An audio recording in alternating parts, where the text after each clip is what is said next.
Nếu Tổ quốc đang bão sông từ biển, có một phần máu thịt ở Hoàng Sa. Ngàn năm trước con theo cha xuống biển, mẹ lên rừng thương nhớ mãi Trường Sa. Nếu Tổ quốc nhìn từ bao mất mát, máu sơn kia răng rặc suốt ngàn năm. Hồn dân tộc ngàn năm không chịu khuất, dáng con tàu vẫn hướng mãi ra khơi.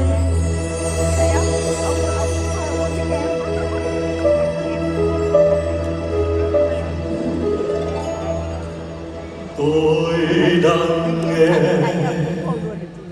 Tổ quốc gọi tên mình bằng tiếng sóng Trường Sa, Hoàng Sa rồi vào gành đá.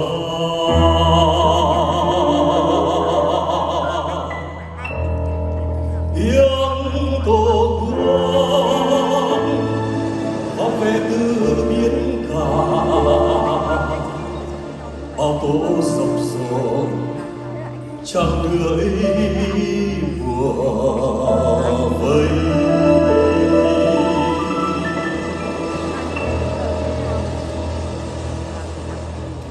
Tôi đang nghe Tổ quốc gọi tên mình bằng tiếng sóng Trường Sa, Hoàng Sa rồi vào gành đá. Sóng cuồn cuộn lên giang hình đất nước, một tấm biển căng rời vạn tấc đất đơn cao.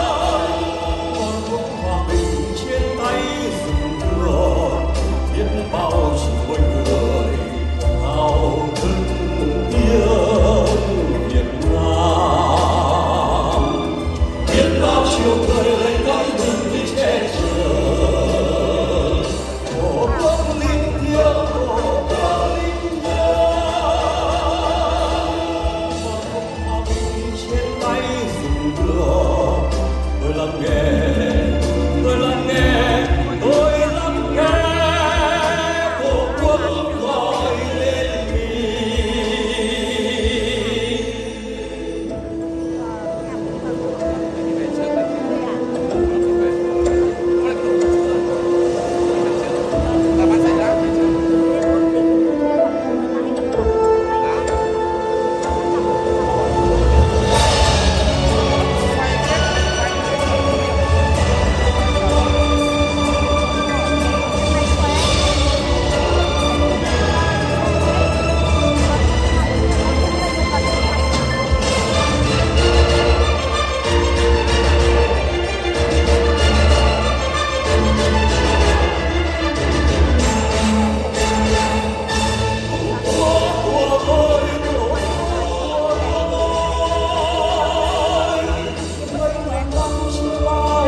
bên dòng Lam Giang lịch sử mãi còn ghi.